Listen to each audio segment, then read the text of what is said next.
নমস্কার বন্ধুরা, মিনুর ছোট রান্নাঘরে সকলকে জানাই স্বাগত। আজকে এই ব্যাগের ভেতর থেকে কি বের হবে শুধু দেখুন। আমি নিজেও এখনও বের করিনি, আমি একেবারে ভিডিও বানাবো, বের করব সেইভাবে জন্য এখনও বের করিনি। এই দেখো আজকে বাজার থেকে কি এসেছে, দারুণ জিনিস দেখেছো? সমুদ্র কাঁকড়া এখনও নড়ছে, জ্যান্ত আছে। আজকে এই সমুদ্র কাঁকড়া রান্না হবে। ও পালাচ্ছে, এই দেখো, ও বাবা পালাচ্ছে।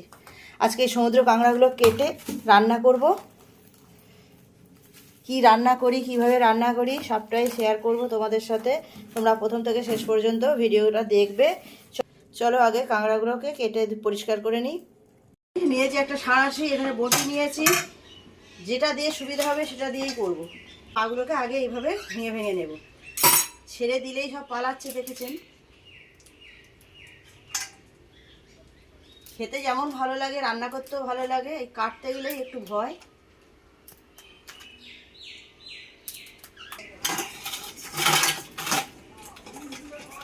এটা এখনো নড়ছে।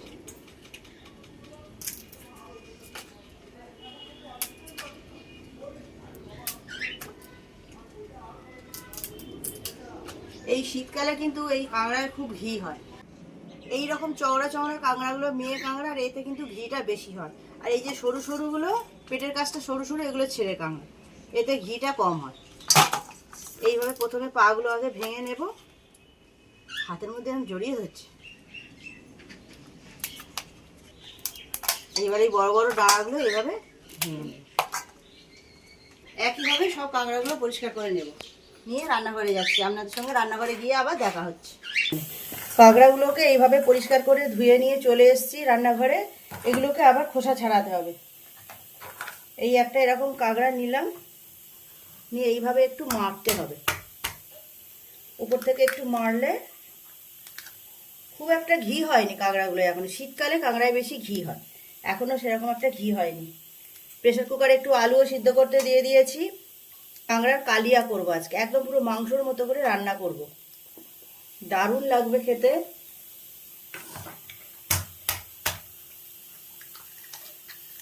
এই ডাঁড়াগুলো দেখো, দারুণ সুন্দর সাইজ, এতটা ঘি বেরিয়েছে। কাঁকড়াগুলো তো পরিষ্কার করে নেওয়া হয়ে গেল। এখানে মশলার জন্য আদা, রসুন, কাঁচা লঙ্কা, পেঁয়াজও কুচিয়ে নিয়েছি। মশলাটা করে নেব। রসুন, 4টে কাঁচা লঙ্কা নিয়েছি, আর অল্প একটু গুঁড়ো লঙ্কা দেব।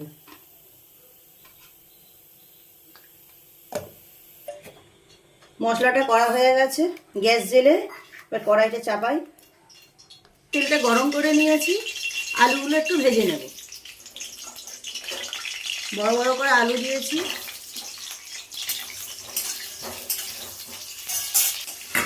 আলুগুলো হালকা করে ভেজে নিয়েছি, তুলে নেব।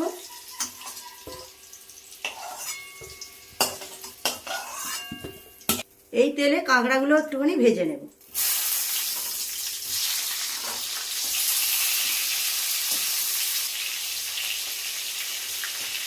অল্প একটু নুন আর অল্প একটু হলুদ দিলাম। হালকা করে একটু নেড়ে চেড়ে ভেজে নিলেই হয়।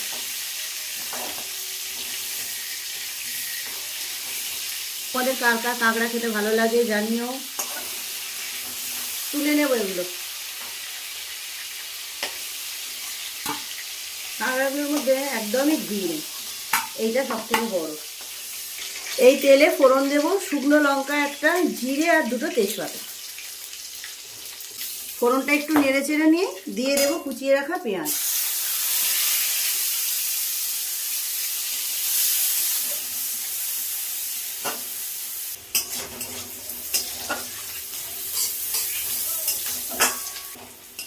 পেঁয়াজটা ভালো করে ভেজে নিয়েছি, দিয়ে দেব আদা রসুন বাটা। এর সাথে অল্প একটু পেঁয়াজ আমি বেটে নিয়েছিলাম।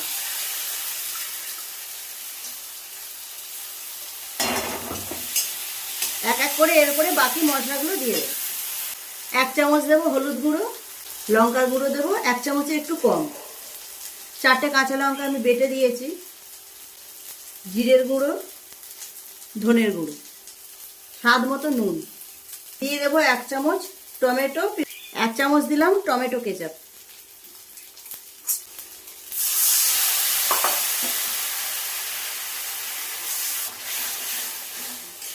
খুব ভালো করে এখন মশলাটাকে কষাবো যতক্ষণ না তেল ছাড়ে।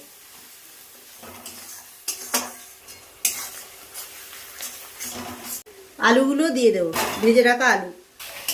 খুব ভালো করে এখন আলুর সাথে মশলাটাকে কষাবো।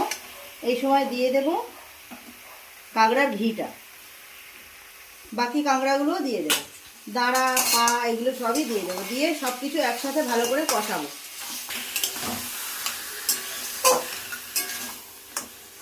যা সুন্দর খেতে হয় না এইরকমভাবে রান্না করলে। ভেজে রাখা কাঁকড়াগুলোও দিয়ে দেবো। খুব ভালো করে একটু সব এইরকমভাবে মিশিয়ে নিলে হয়ে যাবে। খুব ভালো করে সমস্ত কিছু একসাথে কষিয়ে নিলাম। এবার জল দিয়ে দেবো।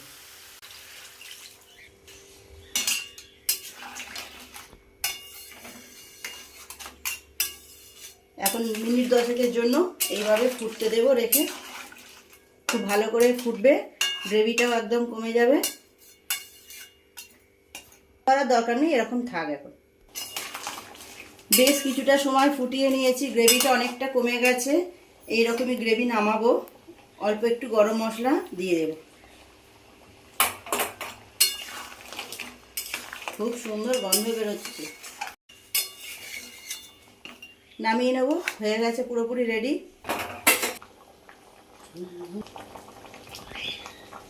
দেখতে লাগছে দেখুন, আর লাল টকটক করছে।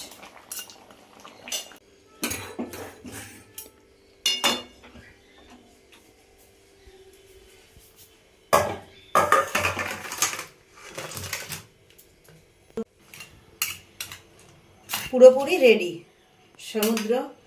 সমুদ্রে কাঁকড়ার কষা বলুন, ডালনা বলুন, যাই বলুন, ঝোল তো খুবই কম রেখেছি, একদম গা মাখা মাখা হয়েছে। এই কাঁকড়াগুলো এইভাবে রান্না করলে কিন্তু বেশি খেতে ভালো লাগে। আপনারা যারা কোনোদিনও এইভাবে রান্না করে খাননি, একবার অবশ্যই খেয়ে দেখবেন। অপূর্ব সুন্দর খেতে লাগে। কেমন দেখতে হয়েছে দেখতে পাচ্ছেন? দেখলে কিছুটা আন্দাজ করা যায় এর স্বাদ কেমন হবে।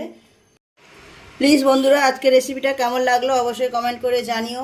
যারা কোনোদিন এইভাবে রান্না করে খাওনি, অবশ্যই একবার রান্না করে খেয়ে দেখবে। এটা দেখে যেমন মনে হচ্ছে তেমন কিন্তু এর টেস্ট হবে। অপূর্ব সুন্দর খেতে লাগে।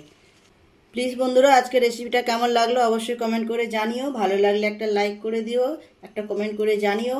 আর পারলে ভিডিওটা একটু শেয়ার করে দিও, তাহলে তোমার সঙ্গে আরও 5 জন দেখার সুযোগ পাবে। এখনও পর্যন্ত যারা মিনু ছোট রান্নাঘর চ্যানেলটি সাবস্ক্রাইব করেনি, প্লিজ মিনু ছোট রান্নাঘর চ্যানেলটি সাবস্ক্রাইব করে পাশে যে বেল ঘন্টিটা আছে সেটি অবশ্যই ক্লিক করবেন।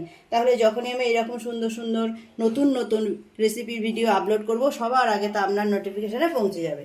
সকলে খুব ভালো থাকবেন। দেখা হচ্ছে পরের দিন নতুন কোনো রেসিপির সাথে। নমস্কার।